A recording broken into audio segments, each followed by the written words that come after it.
सहज ही अपनी ओर हम चले वतन की ओर।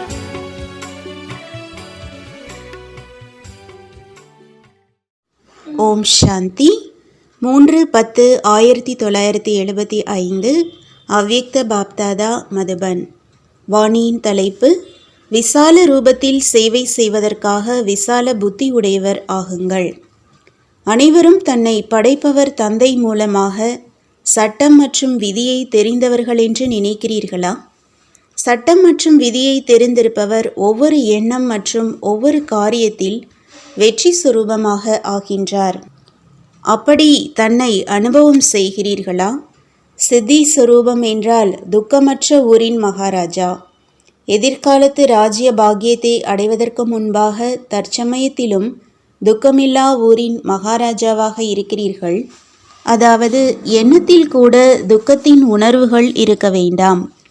ஏனென்றால் துக்கமான உலகிலிருந்து விடுபட்டு இப்பொழுது சங்கமயுகத்தில் இருக்கிறீர்கள். அப்படி சங்கமயுகத்தைச் சேர்ந்த துக்கமற்ற ஊரின் மகாராஜா என்று தன்னை நினைக்கிறீர்கள்தான் இல்லையா? கவலையற்ற ஊரின் மகாராஜா என்றால் அனைத்து குஷிகளின் பொக்கிஷத்தின் அதிபதி. குஷிகளின் பொக்கிஷம் பிராமணர்களின் பிறப்புரிமையாகும்.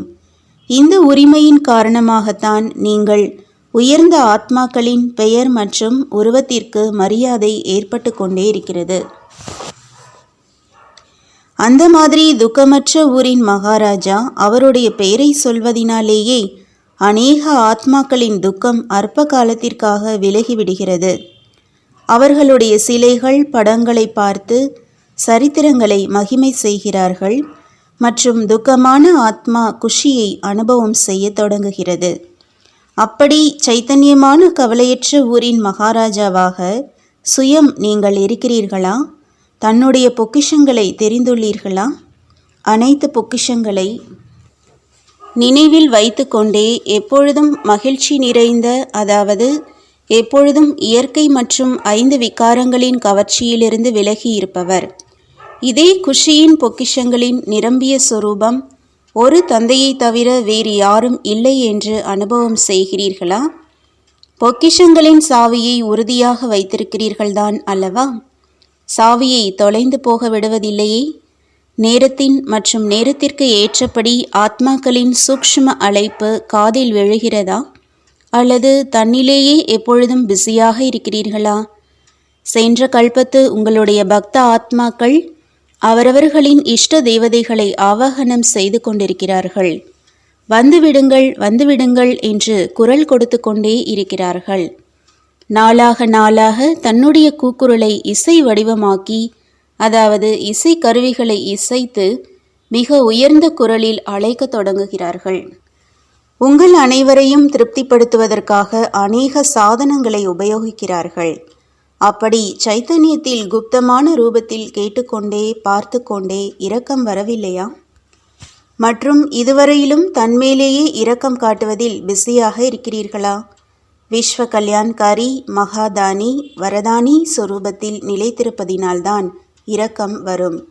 தன்னை ஜெகத் மாதா மற்றும் ஜெகத் பிதாவின் சொரூபத்தில் அனுபவம் செய்வதால்தான் இரக்கம் உண்டாகும். ஆத்மாக்களின் துக்கத்தை அலைக்கழிக்கப்படுவதை சகித்து கொள்ள முடியாது. ஆனால் இந்த சொரூபத்தில் குறைந்த நேரம் மட்டுமே இருக்கிறீர்கள். நேரத்திற்கு ஏற்றபடி சேவையின் சொரூபம் எல்லைக்கப்பாற்பட்ட மற்றும் விசாலமானதாக இருக்க வேண்டும். எல்லைக்கப்பாற்பட்ட சொரூபம் என்பது எது? இப்பொழுது என்ன செய்து கொண்டிருக்கிறீர்களோ அதை எல்லைக்கப்பாற்பட்டது என்று கூற முடியுமா? மகாநாடு எல்லைக்கப்பாற்பட்டதாக ஆனதா? தொடக்கத்தில் இருந்ததை ஒப்பிடும்போது இப்பொழுது எல்லைக்கப்பாற்பட்டது என்று நினைக்கிறீர்கள். ஆனால் கடைசி எல்லைக்கப்பாற்பட்ட சொரூபம் எது? நேரத்தின் வேகத்திற்கு ஏற்றபடி செய்தி கொடுக்கும் காரியத்தில் இதுவரை எத்தனை சதவீதத்தினருக்கு செய்தி கொடுத்திருக்கிறீர்கள்? சத்யுகத்தின் தொடக்கத்தின் 9 லட்சம் பிரஜைகள் உங்கள் எதிரில் தென்படுகிறார்களா? தொடக்கத்தின் பிரஜைகளுக்கும் கொஞ்சம் விசேஷங்கள் இருக்கும் அல்லவா? அந்த மாதிரி விசேஷம் நிறைந்த ஆத்மாக்கள் அனைத்து சேவை நிலையங்களிலும் தென்படுகிறார்களா? அல்லது அதுவும் கூட இப்பொழுது திரைச்சிலைக்கு பின்னால் தான் இருக்கின்றனரா? 16,000 மாலை தென்படுகிறதா? டீச்சர்கள் 16,000 மாலையை தயார் செய்திருக்கிறீர்களா? திரைச்சீலையை அகற்றுவதற்கான தேதி எது? நேரத்திற்கு ஏற்றபடி இப்பொழுது நடக்கத்தான் வேண்டும். ஆனால் அந்த மாதிரியும் புரிந்து கொண்டு அலட்சியமானவராக ஆகாதீர்கள். இப்பொழுது எல்லைக்கப்பாற்பட்ட திட்டங்களை உருவாக்குங்கள். எல்லைக்கப்பாற்பட்ட திட்டங்கள் என்றால் எந்த ஆத்மாக்களுக்கு நீங்கள் சேவை செய்கிறீர்களோ அந்த ஒவ்வொரு ஆத்மாவும் அநேக ஆத்மாக்களை உருவாக்குவதற்கு பொறுப்பாளர் ஆகட்டும். ஒவ்வொரு ஆத்மாவும் எல்லைக்கப்பாற்பட்ட ஆத்மாக்களின் சேவைக்காக பொறுப்பாளராக ஆகட்டும். இதுவரையில் நீங்கள் சுயம் ஒவ்வொரு ஆத்மாவிற்காகத்தான் நேரத்தை கொடுத்து கொண்டிருக்கிறீர்கள். நீங்கள் அந்த மாதிரியான ஆத்மாக்களுக்கு சேவை செய்யுங்கள். அந்த ஆத்மாக்களே அநேக ஆத்மாக்களின் சேவைக்காக பொறுப்பாளர் ஆகிவிடட்டும். அவருடைய பெயரினாலேயே சேவை நடக்கட்டும். எப்படி அநேக ஆத்மாக்கள் தன்னுடைய உறவு, நெருக்கம் மற்றும் சேவையின் ஆதாரத்தில் அநேகருக்கிடையில் பிரசித்தி ஆகிறார்கள். அதாவது அவருடைய குணங்கள் மற்றும் காரியத்தின் முத்திரை அநேகர்களுக்காக முதலிலேயே இருக்கிறது. இதில் செல்வந்தர்களின் விஷயம் மட்டுமில்லை மற்றும் பதவியின் விஷயம் மட்டும் இல்லை. ஆனால் அநேக சாதாரணமானவர்களும் தன்னுடைய குணம் மற்றும் சேவையின் ஆதாரத்தில் அவரவர்களின் சேத்திரத்தில் பிரசித்தியாக இருக்கிறார்கள். அரசியல்வாதியானாலும் அல்லது ஆன்மீகவாதியானாலும் பிரபாவசாலியானவராக இருக்கட்டும். அப்படி ஆத்மாக்களை தேர்ந்தெடுங்கள். அவர்கள் உங்கள் தரப்பிலிருந்து சேவைக்காக பொறுப்பாளர் ஆகிக்கொண்டே இருக்கட்டும். அந்த மாதிரி தரமுள்ள சேவை இன்னும் செய்ய வேண்டியதாக இருக்கிறது. பெயரால் பிரசித்தியானவர்கள் 2 விதமானவர்கள் இருக்கிறார்கள். ஒன்று பதவியின் காரணமாக, மற்றொன்று குணம் மற்றும் காரியத்தின் ஆதாரத்தினால் பிரசித்தியானவர்கள். பதவியின் ஆதாரத்தினால் பெயர் உள்ளவர்களின் பிரபாவம் அற்ப காலத்திற்காக ஏற்படும். குணம் மற்றும் காரியத்தின் ஆதாரத்தில் ஆத்மாக்களின் பிரபாவம் நிரந்தரமாக இருக்கும். எனவே ஆன்மீக சேவைக்கு பொறுப்பாளராக அப்படிப்பட்ட பிரசித்தி பெற்ற ஆத்மாக்களை கண்டுபிடித்து எடுங்கள். அப்பொழுதுதான் குறைந்த நேரத்தில் எல்லையற்ற சேவை செய்ய முடியும். இதைத்தான் விஹங்க மார்க்கம், விசால ரூபமான சேவை என்று கூறப்படுவது.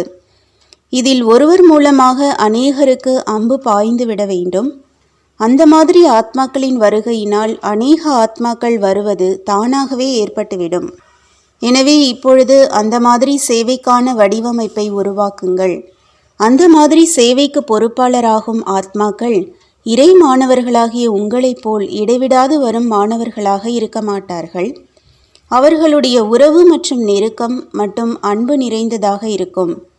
அந்த மாதிரி ஆத்மாக்களை விசால புத்தியுடையவர்களாக ஆக்கி அவர்களின் விருப்பத்திற்கு ஏற்றபடி அவர்களின் பிராப்திக்கான ஆதாரத்தை புரிந்து கொண்டு அவர்களின் அனுபவம் மூலமாக அநேகர்களுக்கு சேவைக்கு பொறுப்பாளர் ஆக்க வேண்டியதாக இருக்கும். இந்த எல்லையற்ற சேவைக்காக பகுத்தறியும் சக்தியின் தேவை இருக்கின்றது. எனவே இப்பொழுது அந்த மாதிரி விஷால புத்தி உடையவராகி சேவைக்கான விஷால திட்டத்தை உருவாக்குங்கள். அந்த மாதிரி விசால சேவை செய்வதற்கான நிரூபணத்தை எந்த உண்மையான குழந்தைகள் கொடுக்கிறார்கள் என்று இப்பொழுது பார்க்கலாம். அப்படிப்பட்ட சேவைக்கு பொறுப்பாளராக ஆகுபவர்கள் ராஜ பதவிக்கான அதிகாரி ஆகிறார்கள். எந்த ஜோன் நம்பர் 1 செல்கிறது என்று இந்த ரிசல்ட் மூலம் தெரிய வந்துவிடும். நல்லது. அப்படிப்பட்ட சேவைக்கு தகுதியான எல்லைக்கப்பாற்பட்ட விஷால புத்தி உடையவர்களுக்கு எண்ணம் மூலமாகவும் அநேக ஆத்மாக்களுக்கு சேவை செய்யக்கூடிய அந்த மாதிரி தந்தைக்கு சமமான எப்பொழுதும் களைப்பற்ற சேவாதாரிகளுக்கு நிரூபணம் கொடுக்கக்கூடிய உண்மையான குழந்தைகளுக்கு பாப்தாதாவின் அன்பு நினைவுகள் மற்றும் நமஸ்காரம்.